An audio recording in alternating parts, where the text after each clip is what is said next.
আজ বাংলা ভাষার এক মহান কবি, বাংলাদেশের জাতীয় কবির ৪৯তম মৃত্যুবার্ষিকী। আজকের এই দিনে সারা বাংলাদেশের মানুষ এবং বিশ্বব্যাপী যাদের মাতৃভাষা বাংলা, তাদের প্রাণের কবি, যাকে বিদ্রোহী কবি হিসেবেও অভিহিত করা হয়, কিন্তু তিনি ছিলেন মানবতার কবি, তিনি ছিলেন প্রেমের কবি, দ্রোহের কবি। কাজী নজরুল ইসলামের ৪৯তম মৃত্যুবার্ষিকী আজকের এই দিনে। স্বাধীনতা সংগ্রাম, ব্রিটিশ বিরোধী সংগ্রাম, তার আগে এবং এরপরে ৯০-এর গণ আন্দোলন এবং সম্প্রতি ১ বছর আগে দুনিয়া কাঁপানো যে গণ অভ্যুত্থান অনুষ্ঠিত হয়েছে দেশে, এই প্রত্যেকটি আমাদের জাতীয় অর্জন, আমাদের অধিকার প্রতিষ্ঠার আন্দোলন সংগ্রামে যার গান এবং কবিতা মানুষকে উদ্বুদ্ধ করেছে, দেশের জনগণকে উদ্বুদ্ধ করেছে, তিনি কবি কাজী নজরুল ইসলাম। আমরা তার গান গাইতে গাইতে, তার কবিতা আবৃত্তি করতে করতে আমরা রাজপথে নেমে আসতাম। আমরা নিঃশঙ্ক চিত্তে স্বৈর শাসনের ছোড়া তপ্ত বুলেটের মাঝে দাঁড়াতেও দ্বিধা করেনি, কারণ আমাদের কণ্ঠে ছিল আমাদের জাতীয় কবি কাজী নজরুল ইসলামের গান। বন্ধুরা, যখনই এদেশের মানুষ অধিকার হারা হয়, তখনই তাদেরকে সংঘবদ্ধ, ঐক্যবদ্ধ করে অত্যাচারীর শৃঙ্খল ভাঙার প্রত্যয় জেগে উঠে যার কবিতা এবং গানে, তিনি কবি কাজী নজরুল ইসলাম।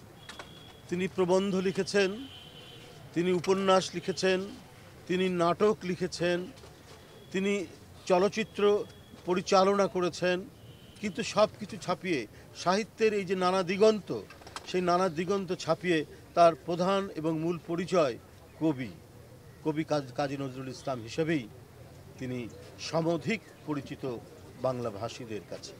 বন্ধুরা, আজকে দেখবেন যে কবি তৎকালীন ঔপনিবেশিক শক্তির বিরুদ্ধে তার শানিত কলম চালাতে দ্বিধা করেননি, তার এক একটি কবিতায় মানুষ জেগে উঠে প্রতিরোধ করত, আর এই কারণে তাকে নির্দ্বিধায় জেলে যেতে তিনি দ্বিধাবোধ করেননি তৎকালীন কায়েমি শক্তির বিরুদ্ধে প্রতিবাদ জানাতে।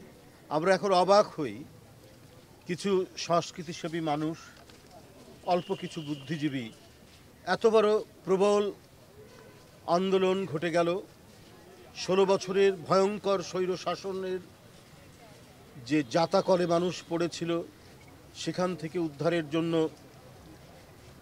শিশু, কিশোর, তরুণ, ছাত্র, শ্রমিক, রিকশাওয়ালা জনতা রাজপথে দাঁড়িয়ে হাসতে হাসতে যারা বুলেট বরণ করল, তাদের সেই আত্মদান, তাদের সেই বিরোচিত শাহাদাত বরণ, সেটাকে উপেক্ষা করে ১ বছর যেতে না যেতেই আমরা দেখতে পেলাম তাদেরকে ফ্যাসিবাদের পক্ষে কথা বলতে।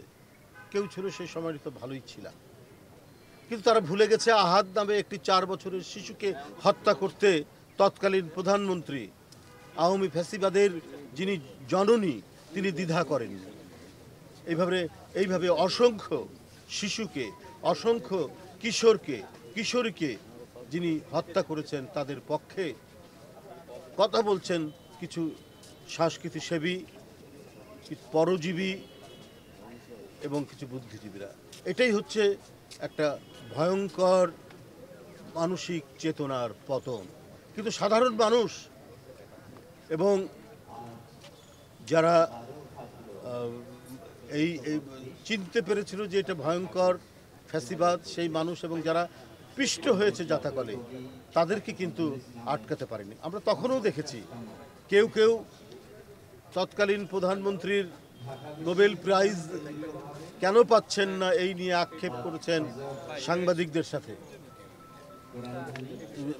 সাংবাদিকদের কেউ কেউ আক্ষেপ করেছেন প্রধানমন্ত্রী, তৎকালীন অবৈধ প্রধানমন্ত্রীর সামনে। আমরা এই নির্লজ্জ মানসিকতা আমরা দেখেছি, এখনো আবার দেখছি যে তারা আড়ালে আবডালে এই সমস্ত কথা বলে বেড়াচ্ছে। তাই বন্ধুরা, আমাদের কাছে মূল প্রেরণার উৎস কবি কাজী নজরুল ইসলাম। তার অমর সৃষ্টি যতদিন বেঁচে আছে এদেশের মানুষকে কখনোই মাথা নত করতে দেবে না। যারা আন্দোলন সংগ্রাম, গণতন্ত্র এবং স্বাধীনতা যুদ্ধ থেকে শুরু করে এই পর্যন্ত মানুষের পক্ষে, জনগণের পক্ষে যারা দাঁড়িয়েছেন, তারাই হচ্ছেন কবি কাজী নজরুল ইসলামের সার্থক উত্তরসূরি। সেই তার লেখা কবিতা, গান এবং তার সৃষ্টির মধ্যে দিয়ে যে চেতনা তিনি গোটা জাতিকে দিয়েছেন, সেই চেতনাকে ধারণ করেই আমরা আমাদের প্রিয় নেত্রী, দেশনেত্রী বেগম খালেদা জিয়া এবং আমাদের দলের নেতা, ভারপ্রাপ্ত চেয়ারম্যান, তিনি সংগ্রাম পরিচালনা করেছেন এবং জুলাই আগস্টের আন্দোলনে যার চূড়ান্ত বহিঃপ্রকাশ হয়েছে। বন্ধুরা আমার, আমরা এখনও নানাভাবে অধিকার বঞ্চিত, আমরা নানাভাবেই এবং নানা দিক থেকেই দেশীয় এবং আন্তর্জাতিক চক্রান্তকারীদের দিক থেকে এক ভয়ঙ্কর চক্রান্ত এবং ষড়যন্ত্রের ভেতরে আমরা বাস করছি। আমাদের যে চূড়ান্ত লক্ষ্যের জন্য আন্দোলন, গণতন্ত্র, এখনও সেটি প্রতিষ্ঠা পায়নি। তবে আমাদের বিশ্বাস অতি তাড়াতাড়ি রমজানের পূর্বেই একটি অবাধ সুষ্ঠু নির্বাচন অনুষ্ঠিত হবে এবং সেই নির্বাচনে এদেশের ভোটাররা দীর্ঘ 15.5 বছর, 16 বছর যে ভোট দিতে পারেনি, সেই ভোট তারা দিতে পারবে।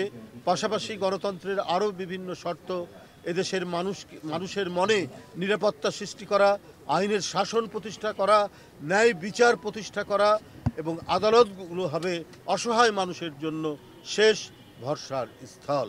আমাদের সেই রকম একটি সমাজ, উন্নততর গণতান্ত্রিক সমাজ প্রতিষ্ঠার লক্ষ্যেই আমাদের এগিয়ে যেতে হবে এবং তার মূল প্রেরণাই হচ্ছে আমাদের জাতীয় কবি কাজী নজরুল ইসলামের লেখা অমর গান, কবিতা এবং বিভিন্ন লেখনী। আপনাদের সকলকে ধন্যবাদ জানাচ্ছি। আমি আমাদের মহান কবির আত্মার প্রতি শ্রদ্ধা জানিয়ে তার রুহের মাগফিরাত কামনা করে আমার বক্তব্য শেষ করছি। ধন্যবাদ।